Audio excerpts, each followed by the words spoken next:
Obviously not the way you wanted the season to end, but when you look back on everything that happened and how it all transpired, especially after last year and all that, what does this Yeah. season mean in the grand scheme of Tech softball? Yeah, I mean, I talked to the girls after the game. I've been fortunate enough to be around some really good teams in my career, and this is the closest I've been to the World Series, certainly as a head coach. But since 2011, since the last time we got there at Missouri. So my second year here. So there's nothing to hang our heads about. Just just build on it. We just talked to Keely. I mean, obviously, maybe not the results she was looking for tonight, but as far as her performance this year and what she's been able to do for you guys, what is this season? How can you kind of put this season into perspective, what she was able to do for Virginia Tech? Yeah, she just I think we were on the map a couple of years ago, but we're really on it now. She's just the kid that you want to build a program around. And, I'm just thankful that she's in our program. And, she didn't have a lot tonight, but she went out and gave us what she had. So I'm proud of her and looking forward to next year. Mark? Hey, Pete, tough one there. With the young team you have, obviously you took a big step forward this year in making the Supers. With the young team you have, how do you feel you're kind of positioned maybe to have another strong year next year? Yeah, I mean, everybody's back. So, we should be pretty formidable for the next couple of years at least. And if we do our jobs recruiting wise and build on it, we should be good for the foreseeable future. So I'm looking forward to it. Just to clarify, because I think you started 3 fourth-year juniors tonight in Rochard and Darby Trull and Mackenzie Lauter. Do you know yet if any of the 3 or all 3 will come back next year? I haven't talked to them yet. I have an inkling they will want to after this weekend, but we'll talk next week. As far as Garcia tonight, what made her so much harder than Thursday night in terms of getting hits off her? She had more zip tonight. She was throwing harder. Throwing inside and just we just couldn't get the barrel to it. Sarah Henry. Hi, Coach. So quick one. I know we talked about Keely kind of putting you all on the map, but I think in terms of the ACC and your performance this year in conference and out of conference with this young squad, what did you say to them in the huddle? What did you say to them moving forward? And losing this close to the Women's College World Series is probably one of the toughest things to handle. Not getting there. What did you say to them in terms of next year moving forward? Yeah, I think they get tired of me saying where I've been and what I've been fortunate enough to accomplish in my career, and now they've done it. We're close. We're close to the World Series, so. There's extra 2% that we need to do in everything in our program. We just got to get better. So it's nothing to hang our head out.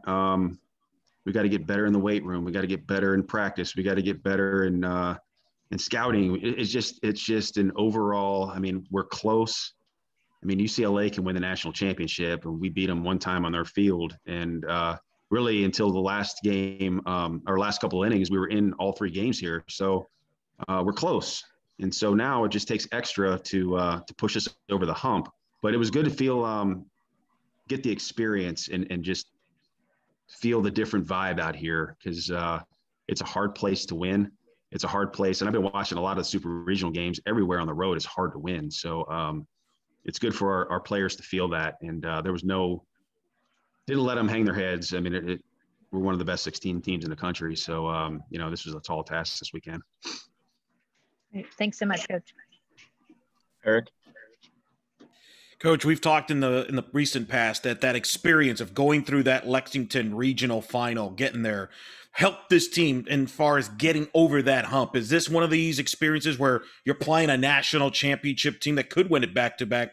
This experience can help you get over the hump to get to Oklahoma City here in the future? I think so. I told the players, that's another thing I said afterwards is, the first day at Lexington, we were just happy to be there. We played loose and ended up winning our first game and then losing the second game.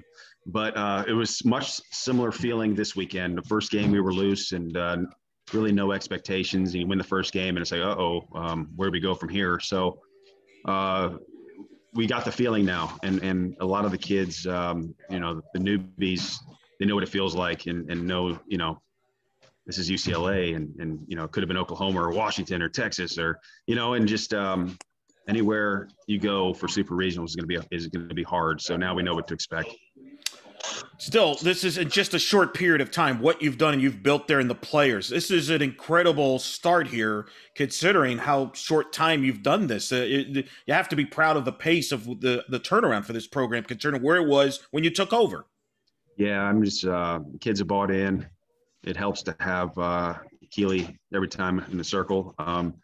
But yeah, it's one of those things where we just have to build on it, because you can have success early, but if you don't use it as a recruiting advantage, you go back to, you know, kind of average, you know. So we're going to hit the recruiting trail hard, fly the flag of Virginia Tech, and hopefully just keep getting better. Thanks, Coach. Chip. Yeah, Coach, can you talk just a second about Mackenzie Lauter? She had 3 highlight plays tonight. The diving play at the plate, and diving to catch a pop-up, and then throwing a runner out at second. Can you just talk about her just a second, what she's meant to you? Yeah, she's awesome. She's an awesome kid, you know, plays her heart out every game. Probably caught 99% of the games this year. Battled through an injury, you know. She's just one of our stalwarts. How's that for a word? That's a good word. You know, she's just one of the kids that our program's built around, but she's one of the examples of the kids that I want to build a program around. Hard worker, blue collar, does what you tell her, never have to worry about her grades, never have to worry about her being a bad teammate. She just, you know, she fits the mold. And then finally, you know, our page views are sky high. Hokie Nation's never been so excited about Hokie softball. What would be your message to them? Everybody's disappointed, but I know you'd like to probably say something to them tonight. Yeah, I mean, we definitely felt we felt the following of Virginia Tech, you know, and hopefully they see with the brand of softball that we play. And I don't, you know, we're not a major sport, but you know, people have watched this weekend that had maybe never watched this before, and I think we fit the bill of Virginia Tech as well as any sport on campus. So we play hard, we're respectful. I got a lot of comments that we were, you know, a professionally acting team this weekend, and that's about the biggest compliment I could have. So I appreciate the following that we're gathering, and I hope people just keep supporting us, because we definitely need it, and we felt it. Great. Thanks, Coach. All right. Thank you, Coach. Appreciate your time. You got it.